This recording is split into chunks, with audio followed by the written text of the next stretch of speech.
O salão de cristal do Paço Imperial, no Rio de Janeiro, brilhava sob a luz de 1000 velas, mas a atmosfera era de um tribunal de inquisição. No centro do piso de mármore xadrez, a jovem Aurora estava de joelhos, o rosto pálido e manchado pelas lágrimas de uma humilhação insuportável. A condessa de Valadares, vestida em sedas púrpuras e ostentando as joias de sua linhagem, ergueu o queixo com um sorriso de escárnio que contagiou os nobres ao redor. Com um gesto teatral, ela apontou o leque de plumas para a jovem caída. "Olhem bem para ela!" A voz da condessa ecoou venenosa, cortando a música da orquestra. "Acham mesmo que o sangue dos Valadares corre nas veias dessa criatura? Ela não passa de uma bastarda, a filha de uma lavadeira que teve a ousadia de pisar no mesmo tapete que a verdadeira nobreza. Joguem essa escória na rua, junto com os cães." O salão irrompeu em risos cruéis e sussurros de aprovação. Os guardas reais deram um passo à frente para arrastar Aurora, mas o ar no salão pareceu congelar de repente. As risadas morreram nas gargantas dos aristocratas quando as pesadas portas de carvalho se abriram e a sombra de um homem engoliu a luz da entrada. Era o Duque de Alcântara, conhecido nos corredores do Império como o Corvo da Capital. Um homem temido até pelo imperador, um magistrado implacável de rosto endurecido por batalhas e um olhar que prometia a forca para os corruptos. Ele nunca frequentava bailes. Ele nunca sorria. O duque atravessou o salão em passos lentos e pesados. Nobres recuavam apressados, esmagando-se contra as paredes para não cruzar o seu caminho. Ele parou exatamente diante da condessa, ignorando a reverência trêmula da mulher. Lentamente, o homem mais letal do império baixou os olhos para Aurora. E então, contrariando todas as leis da corte, o Duque de Alcântara dobrou os joelhos no chão de pedra. Ele tomou as mãos calejadas da jovem bastarda entre as suas e inclinou a cabeça, depositando um beijo longo e devoto na barra do vestido simples que ela usava, em um sinal de submissão absoluta. Quando ele se ergueu, seus olhos escuros cravaram na condessa como adagas prontas para o abate. "A senhora chamou a minha futura esposa de escória." A voz do duque era baixa, mas carregava a força de uma tempestade iminente. "Prepare-se, condessa. Pois a partir desta noite, a senhora rastejará para beijar o chão por onde esta bastarda passar." Olá, meus queridos e queridas. Bem-vindos a mais uma jornada onde provamos que a justiça divina tem o seu próprio tempo e que as pedras rejeitadas sempre se tornam a base das coroas mais brilhantes. Antes de descobrirmos como a humilde Aurora cruzou o caminho do homem mais temido do Império, eu quero pedir um pequeno favor. Verifique se você já está inscrito aqui no canal e com o sininho ativado. É assim que garantimos que o nosso encontro diário nunca se perca. E aproveite para me contar nos comentários de qual cidade ou estado você está me ouvindo hoje. Eu adoro saber até onde as nossas histórias estão chegando. Agora, prepare o seu coração. Vamos voltar no tempo, para as terras frias das montanhas de Minas Gerais, onde o sofrimento da nossa heroína começou nas sombras. Vamos para a história. Muito antes de ser humilhada nos salões dourados da capital, a vida de Aurora era delimitada pelas paredes de pedra da cozinha da Fazenda Boa Esperança, nas colinas de Minas Gerais. Ela era o segredo mais sujo e mais belo do falecido Conde de Valadares. Anos atrás, o conde havia se apaixonado perdidamente por uma simples camponesa de mãos ásperas e coração doce. Desse amor proibido, nasceu Aurora. Mas as leis cruéis da sociedade e a ambição falaram mais alto. O conde cedeu à pressão da família e casou-se com Constança, uma mulher de linhagem pura, alma gélida e um poço interminável de arrogância. A mãe de Aurora não resistiu à tristeza do abandono. e faleceu quando a menina ainda era uma criança. O conde, em um raro ato de remorso, trouxe a filha bastarda para a fazenda, mas não teve a coragem de assumi-la. Aurora foi entregue aos criados. Ela cresceu entre o calor do fogão a lenha e a fuligem, aprendendo a ser invisível. A condessa Constança, sabendo muito bem quem a menina era, fez questão de transformar cada dia da vida de Aurora em um lembrete do seu lugar. Enquanto Isadora, a filha legítima e mimada da condessa, vestia rendas importadas e tinha aulas de francês, Aurora lavava as roupas da família no rio congelante nas madrugadas de inverno. A jovem bastarda não tinha o direito de olhar nos olhos dos patrões, não podia sentar-se à mesa e suas refeições eram feitas com as sobras deixadas nos pratos da meia-irmã.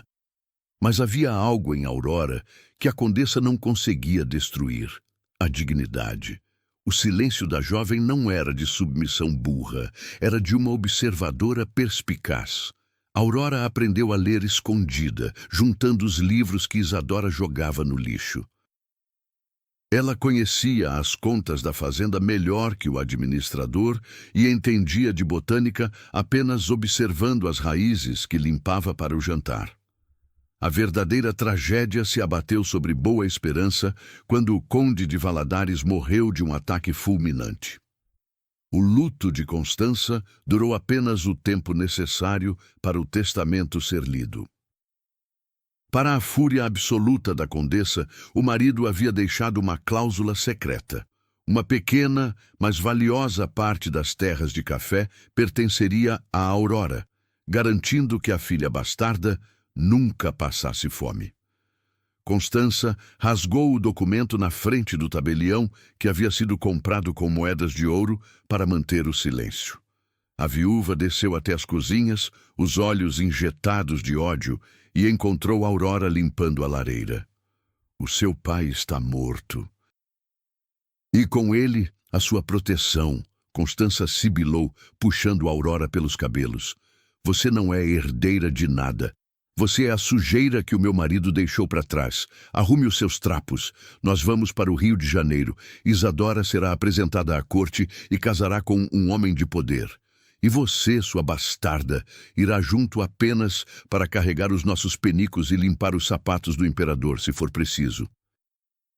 Foi assim, tratada como menos que um animal, que Aurora embarcou na carruagem de carga, espremida entre baús e o frio da serra, rumo à capital do império. Ela acreditava que estava viajando para a sua prisão definitiva. Não imaginava que a providência divina estava apenas posicionando a peça mais frágil do tabuleiro no caminho do Corvo, o homem encarregado de destruir as cobras de sangue azul. A descida pela serra em direção à capital do império foi uma provação forjada em dor e exaustão.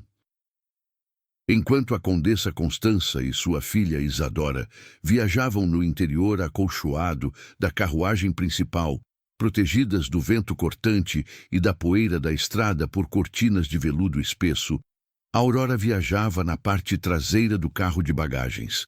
Exposta ao sol inclemente durante o dia e ao sereno congelante durante as madrugadas, a jovem bastarda foi tratada com menos dignidade do que os cavalos que puxavam a comitiva.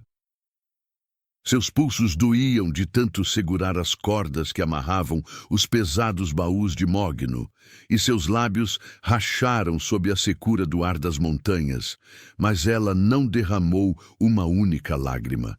Cada solavanco da estrada era um lembrete silencioso de que a sua sobrevivência dependia exclusivamente da sua capacidade de suportar o insuportável.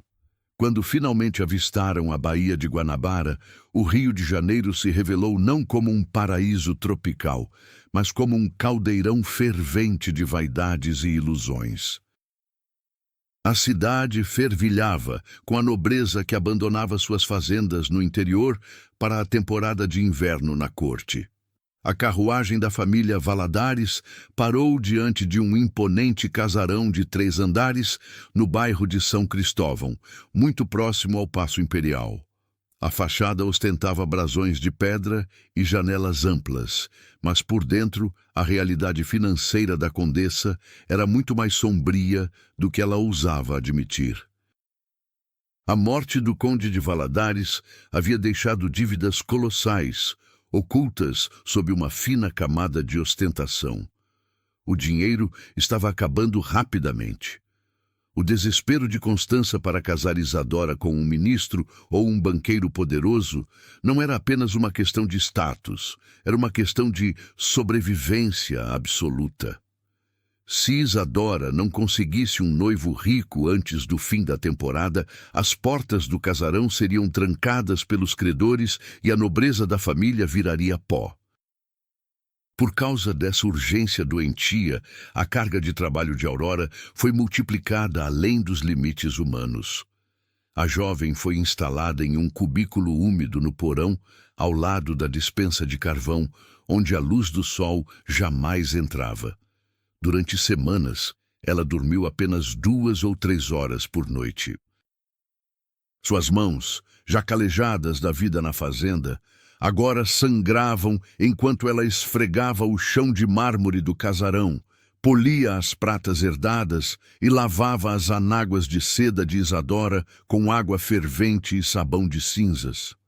A madrasta fazia questão de mantê-la exausta e escondida, temendo que qualquer membro da corte descobrisse o fruto da traição do seu falecido marido.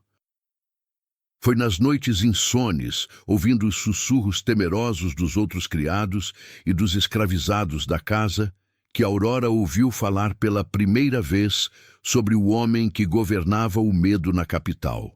O nome dele era Dom Cássio de Alcântara, o Duque. Mas nos corredores escuros, nas tabernas e nos salões de baile, ele era chamado apenas de O Corvo. Diziam que o Duque de Alcântara era o braço esquerdo do imperador, a lâmina fria usada para cortar a podridão que a coroa não podia tocar publicamente. Ele era o magistrado supremo, um homem cuja autoridade estava acima de qualquer título de nobreza, respondendo apenas ao próprio monarca. O Corvo não frequentava festas, não aceitava subornos e repudiava a futilidade da corte. Homens muito mais ricos e poderosos do que o falecido pai de Aurora haviam sido mandados para as masmorras ou para o exílio após cruzarem o caminho do duque. Ele era a personificação da lei implacável, um homem que parecia não possuir coração, forjado nas tragédias do seu próprio passado misterioso. Ele vestia apenas negro, e a sua presença em qualquer ambiente fazia a temperatura cair. A simples menção de uma investigação liderada por Dom Cássio fazia barões suarem frio e condessas desmaiarem em seus espartilhos. Aurora ouvia essas histórias enquanto limpava as cinzas da lareira, sentindo uma estranha e secreta admiração por esse homem fantasmagórico. Em um mundo onde o poder era comprado com sorrisos falsos e ouro roubado, a ideia de alguém incorruptível parecia quase uma lenda reconfortante. Ela, no entanto, acreditava que jamais cruzaria o caminho de tal figura. Ela era apenas a poeira sob os tapetes da alta sociedade. Mas o destino é um tecelão que adora a ironia, e a ambição desmedida da Condessa Constança foi a agulha que uniu as pontas dessa história. Faltando apenas 3 dias para o grande baile do Paço Imperial, a Condessa recebeu uma notificação desastrosa. Um funcionário corrupto do Ministério da Justiça, que Constança havia subornado secretamente para forjar os documentos de propriedade das terras da fazenda e ocultar as dívidas da família, exigiu o dobro do pagamento. Se o ouro não fosse entregue até a meia-noite daquela quinta-feira, ele exporia a falência dos Valadares para toda a corte, arruinando qualquer chance de Isadora conseguir um noivo. Em pânico, Constança não podia confiar a entrega de um suborno tão perigoso a um lacaio comum. Ela precisava de alguém que não existisse oficialmente, alguém cuja palavra não valesse nada. Ela precisava de Aurora. A tempestade que desabou sobre o Rio de Janeiro naquela noite foi descrita pelos jornais como um dilúvio sem precedentes. Os ventos uivavam pelas ruas de paralelepípedos, transformando vielas em rios de lama e escuridão. Constança arrancou Aurora de seu catre no porão, atirou-lhe uma capa de lã esburacada e entregou-lhe uma pesada caixa de madeira escura selada com cera. Você vai até a ala leste do Ministério da Justiça, perto do paço, a condessa ordenou, os dedos cravados com força nos ombros da jovem, os olhos brilhando com uma ameaça letal. Encontre a porta de serviço. O escrivão Mendes estará esperando. Entregue a caixa e volte. Se você for pega pelos guardas imperiais, você dirá que roubou a caixa e fugiu da nossa casa. Se você mencionar o meu nome, Aurora, eu juro pela minha alma que mandarei cortar a sua língua e jogarei o seu corpo na baía. Vá, expulsa do casarão para o meio do temporal. Aurora caminhou por quase uma hora sob a chuva congelante. O frio cortava a sua pele através da lã rala e a água turvava a sua visão, mas ela segurou a caixa contra o peito com a força do desespero. Ela sabia que a madrasta cumpriria a promessa. A sua vida valia menos do que o barro que sujava os seus pés descalços. Quando finalmente alcançou a ala leste do gigantesco e silencioso prédio do Ministério da Justiça, as luzes estavam apagadas. A construção de pedra parecia um mausoléu imenso. Aurora encontrou a porta de serviço encostada exatamente como a madrasta havia instruído. Ela empurrou a pesada madeira e esgueirou-se para dentro, fugindo da tempestade. O corredor interno estava mergulhado nas sombras, iluminado apenas por alguns candelabros bruxuleantes presos às paredes de pedra. O silêncio era opressivo. Aurora caminhou na ponta dos pés, tremendo de frio, a água escorrendo dos seus cabelos encharcados e formando poças no chão de mármore impecável. Ela procurou a sala de arquivos onde o escrivão Mendes deveria estar esperando. Ela avistou uma porta entreaberta no final do corredor, de onde escapava um feixe fraco de luz amarelada. Acreditando ser o seu destino, Aurora empurrou a porta suavemente e entrou. A sala não era um escritório de escrivão. Era uma biblioteca circular monumental, com estantes de carvalho que subiam até o teto, repletas de processos e leis do Império. No centro da sala havia uma imensa mesa de mogno escuro, coberta de documentos e pilhas de moedas de ouro. Mas não havia escrivão algum esperando por ela. O homem chamado Mendes estava jogado em um canto da sala, pálido, amordaçado e com os braços amarrados nas costas, tremendo violentamente. O coração de Aurora parou de bater. Ela instintivamente deu um passo para trás, pronta para correr de volta para a tempestade, mas a pesada porta de carvalho atrás dela foi fechada bruscamente, trancando a saída. Uma figura imponente emergiu das sombras profundas perto da lareira apagada. O homem era alto, de ombros largos, vestido inteiramente com trajes negros de corte militar impecável. O tecido escuro parecia absorver a pouca luz da sala. O rosto dele era uma escultura de traços duros, aristocráticos e absolutamente implacáveis. Os olhos escuros cravaram em Aurora com a precisão letal de uma ave de rapina, escolhendo o ponto exato para abater a sua presa. Não havia necessidade de apresentações. A energia esmagadora que emanava daquele homem, o terror absoluto estampado no rosto do escrivão amarrado no chão, tudo gritava a verdadeira identidade da figura à sua frente. Era ele, o Duque de Alcântara, o Corvo. Uma noite tempestuosa para entregar subornos, não acha? A voz do Duque era profunda, fria e desprovida de qualquer emoção humana, ecoando na vasta biblioteca como a batida de um martelo de juiz. O ar sumiu dos pulmões de Aurora. O pânico primitivo dizia para ela cair de joelhos, chorar e implorar por misericórdia, como qualquer cidadão do Império faria diante da autoridade máxima da justiça. Ela sabia que segurar aquela caixa de propina diante do corvo significava a forca certa ou os porões das masmorras até o fim dos seus dias. O duque deu um passo lento na direção dela. Ele esperava o choro. Ele esperava a histeria típica dos criminosos pegos em flagrante. Ele esperava que a miserável criatura encharcada à sua frente implorasse pela vida. Mas Aurora, a bastarda que passou a vida inteira sendo humilhada por pessoas muito menores do que aquele homem, não derramou uma lágrima. Ela ergueu o queixo. Os olhos dela, escuros, brilhantes e assustadoramente calmos, encontraram o olhar implacável do Duque de Alcântara. Se ela ia ser destruída naquela noite, ela não cairia rastejando. Com uma dignidade que contrastava violentamente com as suas roupas em farrapos, Aurora estendeu as mãos trêmulas e colocou a caixa de madeira lentamente sobre a beirada da mesa. Eu não vim entregar um suborno, Excelência. Aurora pronunciou cada palavra com uma clareza cristalina, o vocabulário perfeito e a gramática impecável, traindo a sua aparência de mendiga. Eu vim entregar a prova de um crime que o senhor já está investigando. O Duque de Alcântara parou no meio do caminho.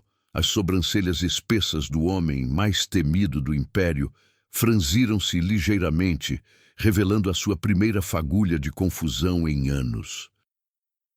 Ele olhou para a caixa incriminatória, olhou para o escrivão amarrado no chão e, finalmente, focou toda a sua perigosa atenção na jovem encharcada que ousava não ter medo dele.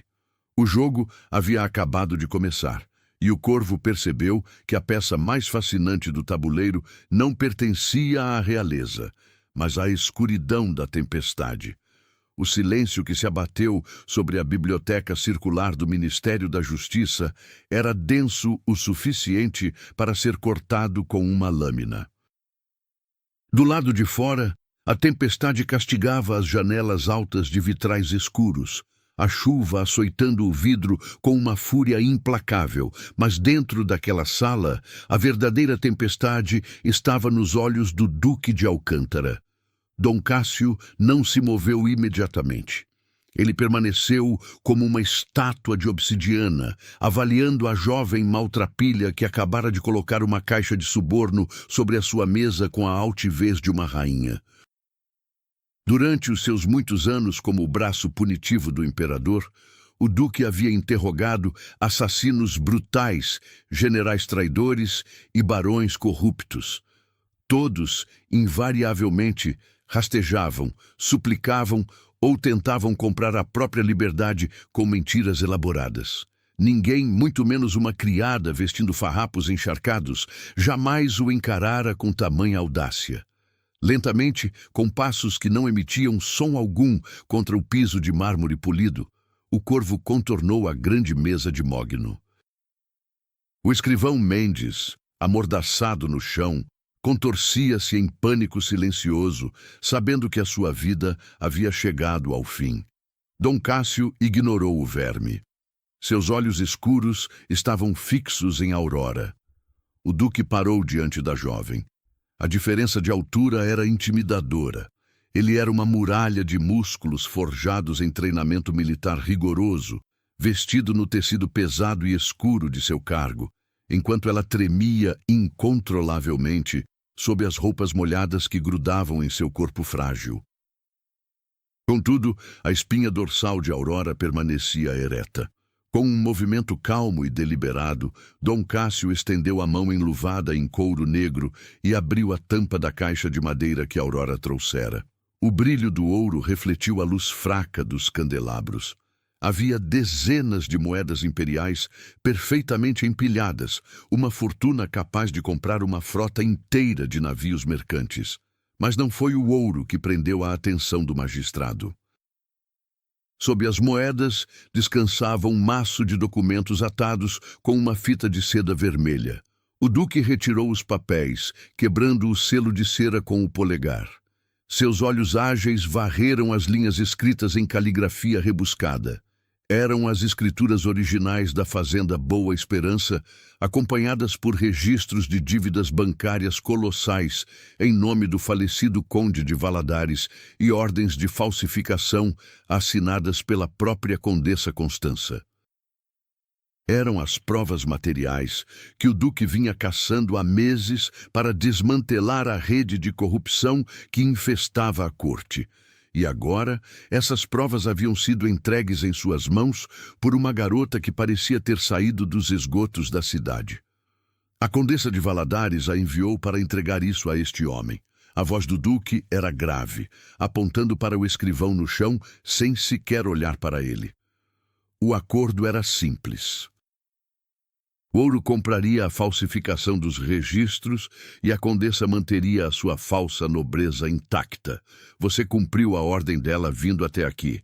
Mas por que não fugiu com o ouro? Por que me entregou a caixa, sabendo que eu represento a forca para todos os envolvidos neste esquema, incluindo você, que agiu como mensageira? Aurora engoliu em seco. A garganta ardia, mas a sua mente operava com uma clareza cortante. Se eu fugisse com o ouro, Excelência, a condessa caçaria a minha cabeça até o inferno e a guarda imperial me enforcaria por roubo antes do amanhecer. Aurora respondeu, a voz trêmula pelo frio, mas firme na convicção. Eu não tenho para onde ir, não tenho um nome que me proteja, mas eu prefiro enfrentar a justiça do corvo do que continuar vivendo sob a tirania de uma mulher que falsifica a própria honra. A condessa acredita que o poder do seu título a torna intocável. Eu trouxe estes documentos porque sei que o senhor é o único homem neste império que não se curva a títulos. Dom Cássio estreitou os olhos. A gramática perfeita, a articulação impecável das ideias, o entendimento profundo das engrenagens políticas e legais do império. Aquela não era a fala de uma lavadeira comum. Sem pedir permissão, o Duque avançou um passo, reduzindo a distância entre eles a quase nada. Ele ergueu a mão direita e, com uma força controlada que não a machucou, segurou o pulso de Aurora. A jovem ofegou pelo contato repentino, mas não recuou. O Duque examinou a mão que segurava. A pele estava vermelha, rachada pela água gelada, e as pontas dos dedos exibiam calos grossos e cicatrizes de agulhas e queimaduras de fogão. Eram, inegavelmente, as mãos de uma escrava ou de uma criada brutalizada pelo trabalho pesado. No entanto, a estrutura óssea era delicada. Os traços do rosto eram finos e aristocráticos, e os olhos carregavam uma inteligência afiada que nenhuma vida no porão conseguiria apagar. A mente analítica do magistrado supremo conectou as peças do quebra-cabeça em uma fração de segundo. Ele conhecera o falecido Conde de Valadares. Conhecia os rumores sussurrados nas sombras de Minas Gerais sobre um romance proibido do nobre com uma camponesa antes do seu casamento com a terrível Constança. O Duque soltou a mão de Aurora lentamente. Mãos de criada, vocabulário de aristocrata, sangue de Valadares. Dom Cássio murmurou, a compreensão fria iluminando as suas feições endurecidas. Ele inclinou o rosto para mais perto do dela, baixando o tom de voz. Você não é apenas uma serva da Condessa Constança. Você é o pecado oculto da casa de Valadares. Você é a filha bastarda do conde. A confirmação verbal do seu maior estigma fez Aurora fechar os olhos por um breve instante. A vergonha tentou esmagá-la, mas a revolta foi mais forte. Ela abriu os olhos e sustentou o olhar do homem mais perigoso do país. O meu nome é Aurora, ela declarou, recusando-se a abaixar a cabeça. Eu não escolhi a forma como nasci. Mas a condessa escolheu me tratar como lixo para esconder o passado do meu pai. Ela me mandou aqui esta noite com a promessa de que, se eu falhasse, ela arrancaria a minha língua e jogaria o meu corpo na Baía de Guanabara. Eu sou a mensageira do crime, Excelência. Cumpra o seu dever. Se eu devo ser presa, que seja, mas não permita que aquela mulher saia impune. Pela primeira vez em quase uma década, Dom Cássio sentiu algo além do seu habitual desprezo pela humanidade. Ele sentiu respeito. Aquela criatura frágil, esmagada pela vida, rejeitada pela própria família e ameaçada de morte, havia caminhado por uma tempestade para colocar o pescoço na guilhotina da lei, apenas para garantir que a justiça fosse feita. O corvo virou as costas para ela e caminhou até a lareira apagada, as mãos cruzadas atrás das costas. A sua mente brilhante e estratégica começou a traçar um plano de proporções devastadoras. Ele tinha as provas documentais na caixa, mas provas em papel poderiam ser contestadas por advogados caros e juízes corruptos que Constança ainda pudesse comprar. O duque não queria apenas prender a condessa, ele queria aniquilar a influência daquela família perante o imperador de forma pública, definitiva e humilhante. Ele precisava de uma testemunha que o império inteiro conhecesse e não pudesse ignorar. Ele virou-se novamente para Aurora. A escuridão em seu olhar havia sido substituída por um brilho calculista e perigoso. Eu não prendo mensageiros inocentes, Aurora. O duque falou, a sua voz preenchendo o silêncio da sala. Eu decepo as cabeças que dão as ordens. A condessa Constança será destruída. Eu lhe dou a minha palavra. Mas, para que a destruição dela seja absoluta, eu preciso de uma armadilha perfeita. E você será a isca. Aurora franziu a testa, o coração acelerando diante da imprevisibilidade daquele homem. O que o senhor quer que eu faça? Ela perguntou, a voz falhando minimamente. O grande baile do Paço Imperial ocorrerá em 3 dias. Toda a corte estará presente. O imperador estará presente. Constança e sua meia-irmã, Isadora, estarão desfilando as suas sedas, acreditando que o suborno garantiu o futuro delas, acreditando que são intocáveis. O duque explicou, aproximando-se novamente da mesa. Ele pegou a caixa de madeira e tirou algumas moedas de ouro, guardando os documentos incriminatórios no interior do seu próprio casaco. Você voltará para o casarão dos Valadares esta noite, sob a chuva. Dirá à condessa que o escrivão recebeu a caixa e que os registros foram alterados. Ela vai me trancar no porão novamente, Aurora alertou, o medo genuíno transparecendo em seus olhos. Ela me fará trabalhar até eu desmaiar para preparar a minha irmã para o baile. Ela vai me manter em cativeiro até voltarmos para Minas Gerais. Ela tentará... Dom Cássio corrigiu, a voz carregada de uma promessa letal que fez a espinha de Aurora arrepiar. Mas no dia do grande baile, a condessa Constança terá a maior surpresa de sua vida medíocre. Você suportará os caprichos daquela mulher por apenas mais 3 dias, Aurora. No domingo à noite, quando os portões do Paço Imperial se abrirem, eu mesmo garantirei que a verdadeira herdeira de Valadares seja revelada à sociedade. Você não assistirá ao baile do porão. Você estará no centro do salão. Aurora recuou um passo, atônita. A ideia era absurda. Uma criada, uma bastarda, infiltrando-se no evento mais restrito do império. Era suicídio social e físico. Se Constança a visse no baile, a mataria ali mesmo.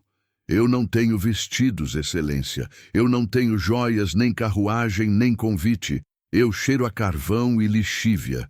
Se eu pisar naquele palácio, a guarda imperial me expulsará aos pontapés antes mesmo da orquestra começar a tocar.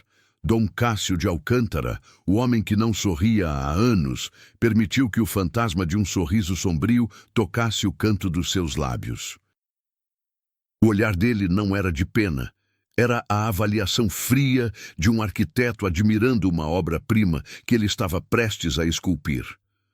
O corvo não pede convites, senhorita Aurora. O corvo abre as portas. Retorne à sua prisão. Sobreviva aos próximos 3 dias em absoluto silêncio. Lave o chão, engula os insultos e suporte a escuridão. Pois eu lhe juro pela minha honra e pela minha lâmina, no momento em que a orquestra parar de tocar no domingo, não será você quem estará de joelhos implorando por clemência. Com essas palavras definitivas, o duque entregou a caixa vazia nas mãos trêmulas de Aurora. O pacto estava selado nas sombras. A jovem bastarda, que entrara na sala como uma prisioneira do destino, virou as costas e marchou de volta para a tempestade. Mas desta vez, enquanto a chuva gelada açoitava o seu rosto no caminho de volta ao casarão de São Cristóvão, Aurora não sentia frio. O fogo da justiça finalmente havia sido aceso em sua alma, e o homem mais letal do império era o guardião dessa chama. A caminhada de volta ao casarão de São Cristóvão, sob o temporal, foi um teste de resistência física que teria ceifado a vida de qualquer dama da corte. Mas Aurora era forjada nas fornalhas da rejeição. Quando finalmente empurrou a pesada porta de serviço da residência dos Valadares, as primeiras luzes de uma sexta-feira cinzenta e fria ameaçavam rasgar o horizonte. Ela estava encharcada até os ossos, os lábios roxos, e a água lamacenta escorria pelas bordas da sua capa esburacada, formando uma poça no piso de madeira da cozinha. Sentada à cabeceira da longa mesa de refeições dos criados, com as mãos cruzadas e uma expressão de impaciência predatória, estava a Condessa Constança. Ela não havia dormido. As olheiras escuras contrastavam com a pele excessivamente empoada, e o roupão de seda vermelha que vestia parecia a plumagem de um abutre aguardando a carcaça. Ao ver Aurora entrar, Constança levantou-se abruptamente, ignorando o estado deplorável da enteada. Seus olhos faiscavam com uma ansiedade doentia. Entregou? A condessa disparou a pergunta, a voz aguda cortando o silêncio da madrugada. O escrivão estava lá? Ele pegou o ouro? Aurora abaixou a cabeça, assumindo a postura submissa que passara a vida inteira ensaiando.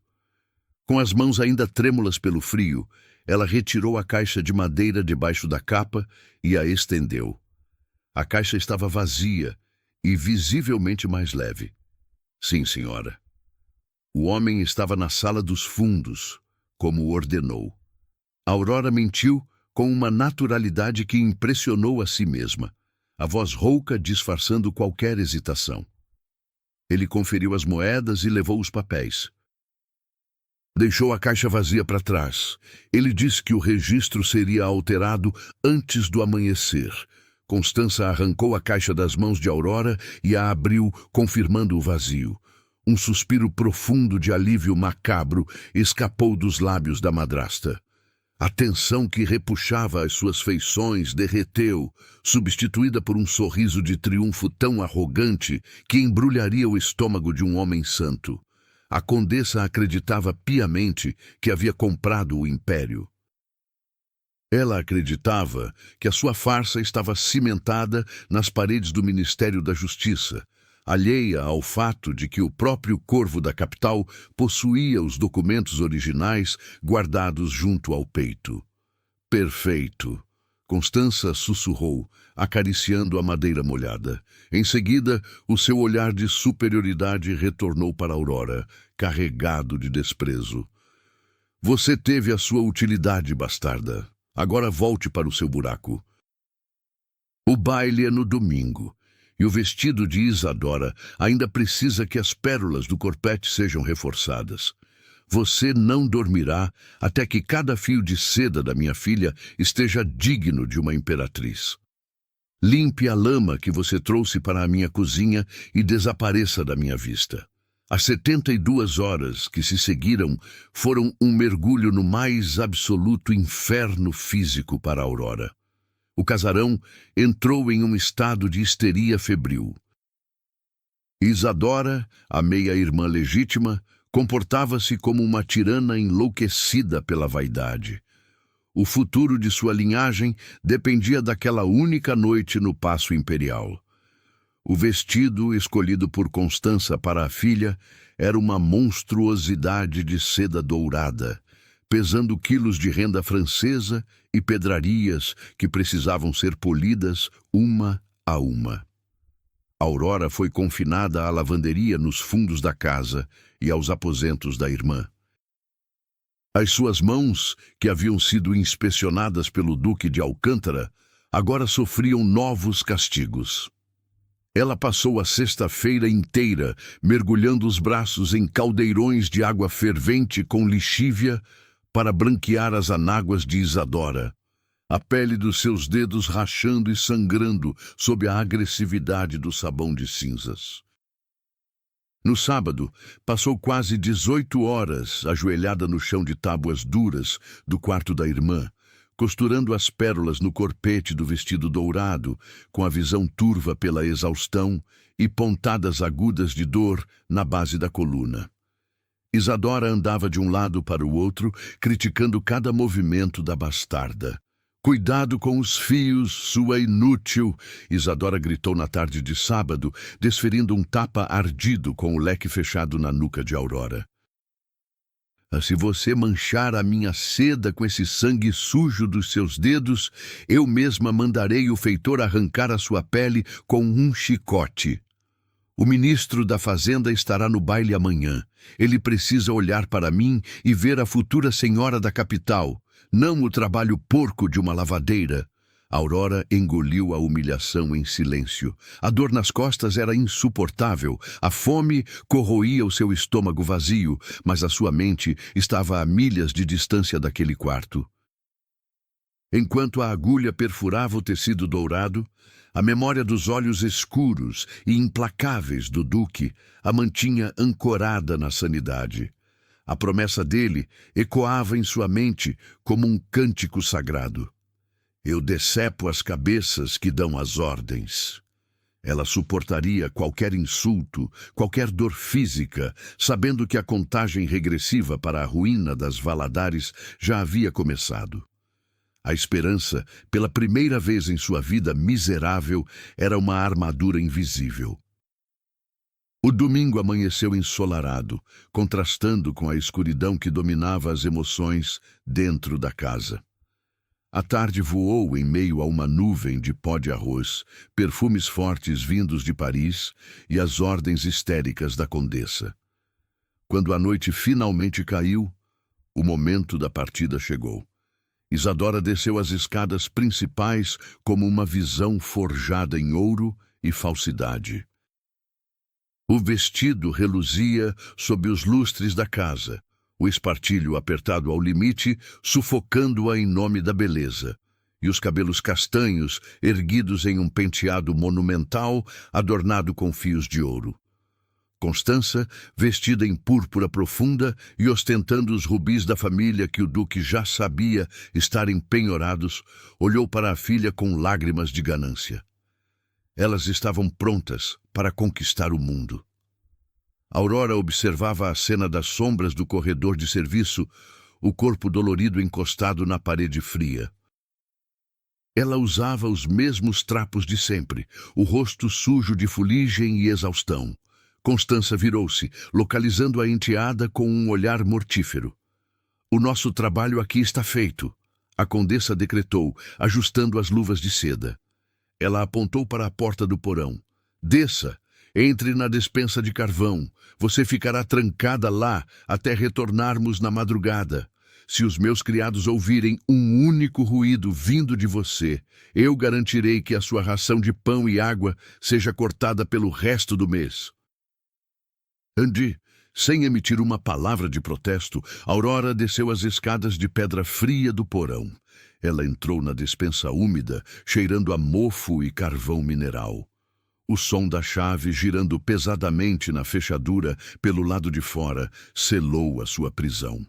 Logo depois, o ruído das rodas da carruagem das Valadares se afastou pela rua de paralelepípedos, levando a madrasta e a irmã em direção ao Paço Imperial. O silêncio engoliu Aurora. A escuridão era total. Ela sentou-se sobre um saco de estopa jogado no canto úmido, abraçando os próprios joelhos para combater o frio que irradiava do chão. As horas começaram a se arrastar com uma lentidão agonizante. A dúvida, aquela velha companheira dos rejeitados, começou a sussurrar na mente da jovem. E se o Duque de Alcântara tivesse mentido? E se ele a tivesse usado apenas para obter as provas e a abandonado ali, trancada nas sombras, para apodrecer enquanto as Valadares brilhavam no baile? Ela era uma bastarda. Por que o homem mais poderoso do império cumpriria uma promessa feita a uma lavadeira? O desespero ameaçou sufocá-la, apertando o seu peito com garras de gelo. A respiração de Aurora tornou-se irregular e as primeiras lágrimas de verdadeira frustração queimaram os seus olhos. Então, o milagre rompeu o silêncio. Não foi um barulho alto, mas o som preciso e metálico de chaves desconhecidas testando a fechadura da despensa. Aurora levantou-se abruptamente, o coração martelando contra as costelas com tanta força que ameaçava romper o próprio peito. A pesada porta de madeira cedeu e a luz das lanternas invadiu a escuridão do porão, forçando a jovem a proteger os olhos com as mãos machucadas. A moldura da porta não foi ocupada pelo feitor da condessa, mas por dois homens altos, usando os imponentes sobretudos negros e prateados da guarda pessoal do magistrado supremo. Atrás deles, uma mulher de meia-idade, com postura rígida, cabelos grisalhos perfeitamente presos em um coque apertado e vestindo um traje escuro de extrema elegância, entrou no recinto úmido. Ela segurava um xale de lã grossa. A mulher olhou para Aurora, analisando a sujeira, os farrapos e as marcas de exaustão, mas não havia pena em seus olhos. Havia um respeito solene. Senhorita Aurora, a mulher falou, a voz firme e cortês. O meu nome é Madame Elvira. Eu sou a governanta-chefe da Casa de Alcântara. O Duque enviou-nos para buscá-la. A carruagem de Sua Excelência aguarda nos fundos da rua. O nosso tempo é perigosamente curto e a senhorita tem um baile para comparecer. Aurora não conseguiu responder. As pernas dela cederam levemente pela emoção pura. O corvo não a havia esquecido. O corvo havia cumprido a promessa. Madame Elvira avançou, ignorando a sujeira do porão, e envolveu os ombros trêmulos de Aurora com o xale de lã, em um gesto de proteção que a jovem nunca havia recebido na vida. Venha, o império a aguarda, e nós precisamos transformá-la naquilo que a senhorita sempre nasceu para ser. Aurora foi conduzida para fora da casa, que fora o seu purgatório. Ao invés da carruagem de carga, uma sumptuosa carruagem negra, sem brasões que a identificassem, a aguardava. Ela foi levada não para as masmorras, mas para uma luxuosa estalagem secreta próxima ao Paço Imperial, que o Duque havia alugado e preparado exclusivamente para aquele propósito. Nos 60 minutos seguintes, a vida de Aurora foi virada do avesso. A água fervente que antes usava para lavar as roupas da irmã agora enchia uma banheira de cobre maciço. Criadas leais a Madame Elvira lavaram a fuligem e o carvão do corpo da jovem com óleos essenciais de rosas e amêndoas. O cheiro de lixívia foi banido para sempre. As suas feridas nas mãos foram tratadas com ungüentos curativos, e os seus cabelos escuros e emaranhados foram desembaraçados, escovados até ganharem um brilho de ébano e erguidos em um penteado elegante, coroado com pequenos grampos de prata. Quando Aurora saiu do banho, Madame Elvira afastou as cortinas do trocador, revelando a verdadeira arma do Duque. Não era um vestido dourado e berrante como o de Isadora. O Duque de Alcântara possuía um gosto requintado e letal. Sobre o manequim repousava uma obra-prima de seda crua, na cor azul meia-noite. Um tom tão profundo que parecia negro sob a pouca luz, adornado com delicados fios de prata que imitavam constelações. O corpete não possuía joias exageradas, apenas um corte magistral que exigia respeito absoluto, desenhado para destacar a nobreza natural e não a riqueza artificial. Era um vestido digno de uma imperatriz, silencioso, imponente e absolutamente arrebatador. As criadas ajudaram Aurora a vestir a peça. O tecido deslizou sobre a pele limpa como um abraço divino. Madame Elvira ajustou a cauda longa de seda e prendeu um pesado colar de diamantes negros e prateados no pescoço da jovem. As gemas repousaram sobre a pele clara de Aurora, geladas, mas carregadas do poder inquestionável do corvo. Quando Madame Elvira guiou a jovem até o grande espelho de cristal veneziano, a respiração de Aurora falhou. A bastarda maltrapilha, a lavadeira invisível, a escória da casa de Valadares, havia desaparecido completamente. O que o espelho refletia era uma mulher de uma beleza estonteante e uma autoridade natural que nenhum título comprado seria capaz de forjar. Os olhos escuros e profundos dela brilhavam agora, não com o medo do porão, mas com o fogo da retribuição. Ela era o braço vingativo do corvo, encarnado em seda e diamantes. Madame Elvira colocou um par de luvas compridas de cetim negro nas mãos curadas de Aurora, cobrindo as cicatrizes do passado. A carruagem está pronta, senhora. A governanta anunciou, fazendo uma reverência profunda, a primeira que Aurora recebera na vida. O relógio do palácio marcará 10 da noite.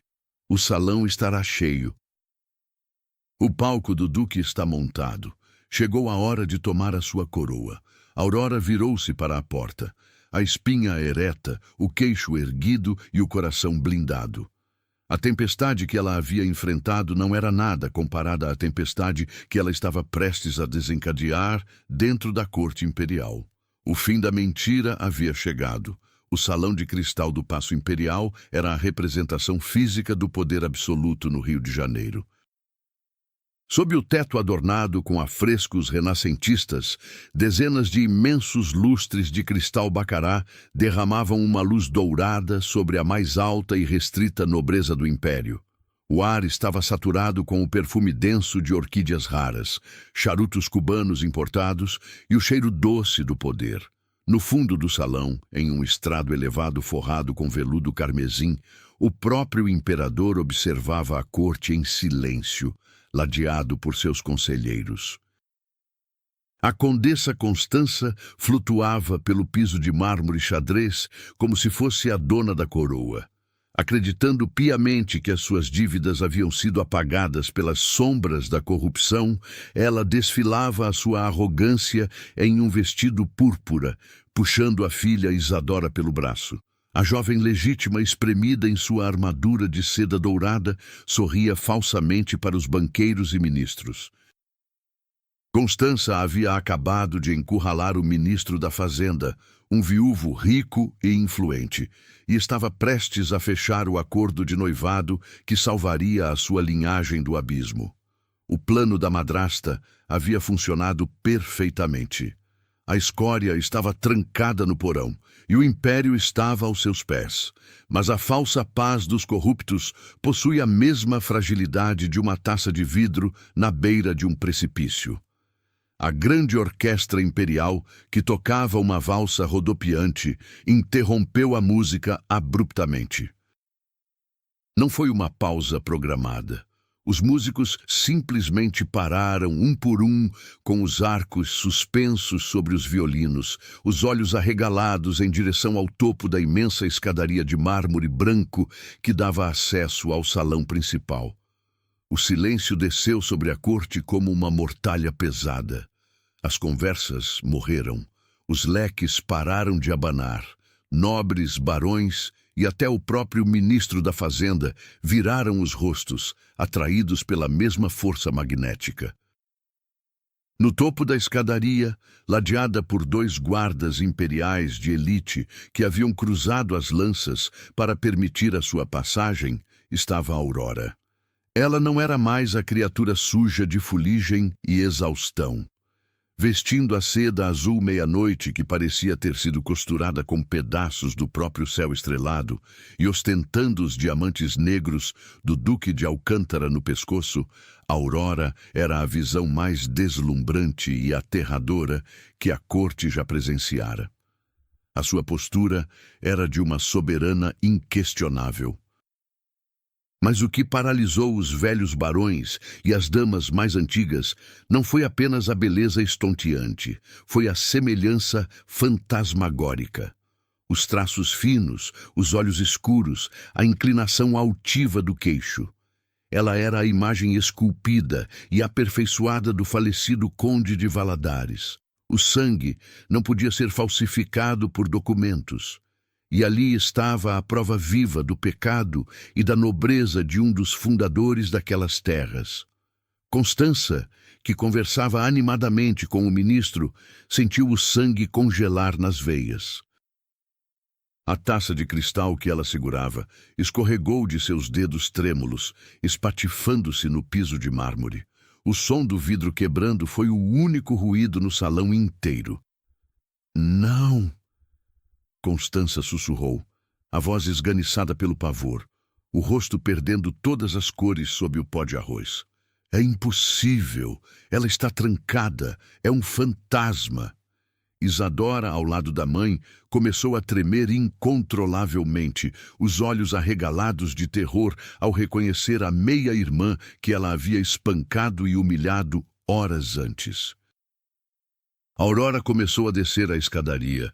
Cada passo seu era lento, calculado e mortal. A cauda de seda deslizava pelos degraus brancos como um rio escuro. A corte abriu caminho instintivamente, formando um corredor humano de choque e fascínio, recuando para não tocar na mulher que irradiava um poder desconhecido.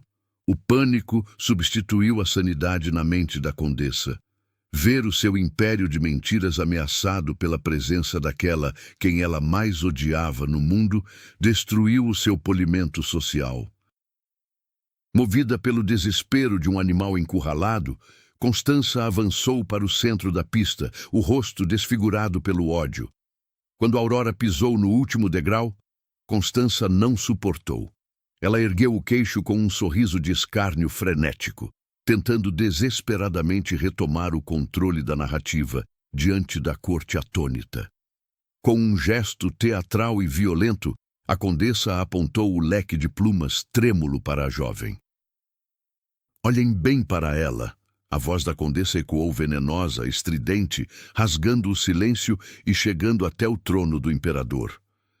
Acham mesmo que o sangue dos Valadares corre nas veias dessa criatura suja? Ela não passa de uma bastarda, a filha de uma lavadeira imunda que teve a ousadia de roubar as joias de um nobre e pisar no mesmo tapete que a verdadeira aristocracia. Guardas, joguem essa escória na rua junto com os cães. Ela é uma ladra. Os sussurros explodiram pelo salão. O escândalo era monumental.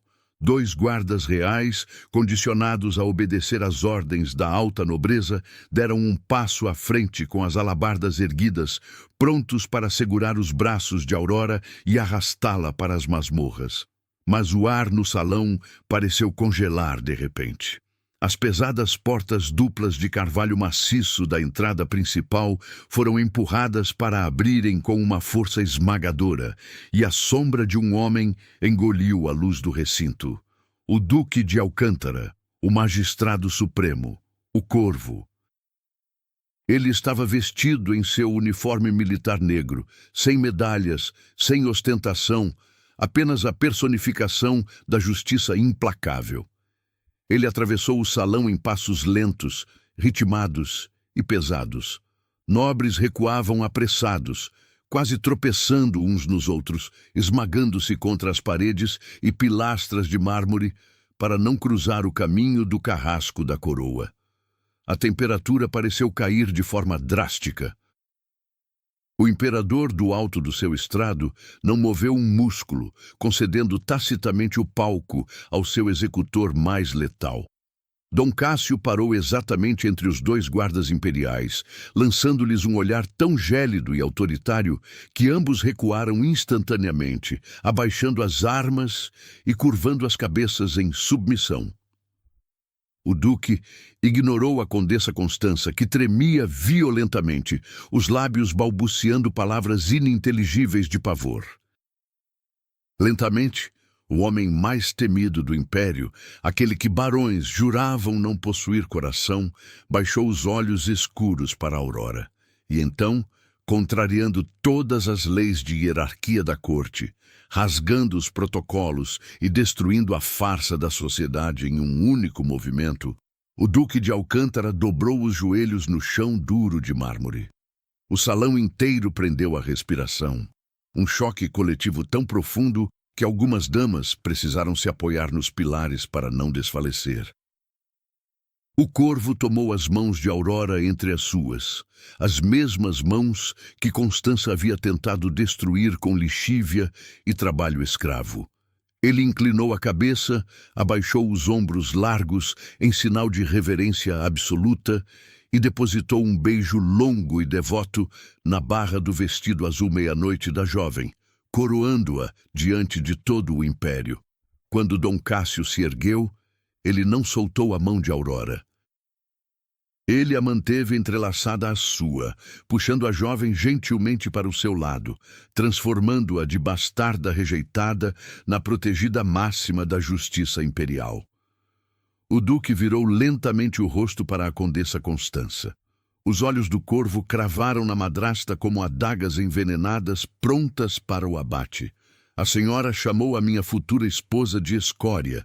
A voz do duque era baixa, profunda, mas carregava a força destrutiva de uma tempestade, ecoando perfeitamente pelas paredes de cristal.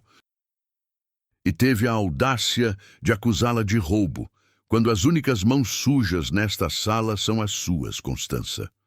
O duque retirou de dentro do casaco negro o maço de pergaminhos atados com a fita vermelha. Ele ergueu os documentos, exibindo o selo da Casa de Valadares para que todos os ministros e o próprio imperador pudessem ver. Aqui estão os registros originais da Fazenda Boa Esperança.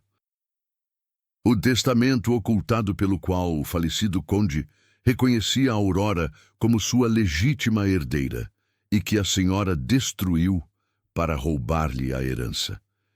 E aqui estão as confissões assinadas pelo escrivão Mendes, o homem que a senhora tentou subornar com uma caixa de ouro enviada pelas mãos da mulher que acabou de humilhar. Constança levou as mãos ao peito, cambaleando para trás. O ar fugiu de seus pulmões. Isadora começou a chorar copiosamente, encolhendo-se e tentando se esconder atrás do vestido da mãe, abandonada pelos pretendentes que fugiam como ratos. Prepare-se, condessa, Dom Cássio sentenciou, avançando um passo à sombra da sua autoridade, esmagando a alma da mulher cruel. Pois a partir desta noite, a senhora rastejará para beijar o chão por onde esta jovem passar. Em nome da lei, do sangue derramado por inocentes e pela autoridade a mim concedida pelo trono, eu a destituo do seu título de nobreza. Todas as suas terras e posses no interior e na capital estão confiscadas. A senhora e a sua filha estão banidas da corte para sempre. Sairão deste palácio com as roupas que vestem e, se ousarem pronunciar o nome da Casa de Valadares novamente, a prisão de segurança máxima será o seu novo lar. Guardas, tirem essas ladras da minha vista. Os mesmos soldados que iriam arrastar Aurora avançaram contra Constança e Isadora. A ex-condessa gritou, debateu-se e implorou por misericórdia ao ministro da Fazenda, mas o homem virou-lhe as costas, enojado. Isadora chorava em desespero, enquanto as duas mulheres, que basearam as suas vidas na aparência e na crueldade, eram arrastadas pelo salão luxuoso, expulsas para a escuridão fria das ruas do Rio de Janeiro, exatamente para o mesmo abismo onde tentaram enterrar a enteada. O silêncio reinou novamente no salão de cristal. A justiça não havia sido apenas feita, ela havia sido um espetáculo implacável. Dom Cássio de Alcântara voltou o seu olhar para Aurora. Atrás da máscara de frieza do corvo havia uma promessa de lealdade eterna, uma admiração inabalável pela resiliência da mulher que não quebrou sob a tortura. Aurora olhou para o homem que havia devolvido o seu nome e a sua dignidade, sentindo o peito transbordar de uma paz que ela nunca conhecera.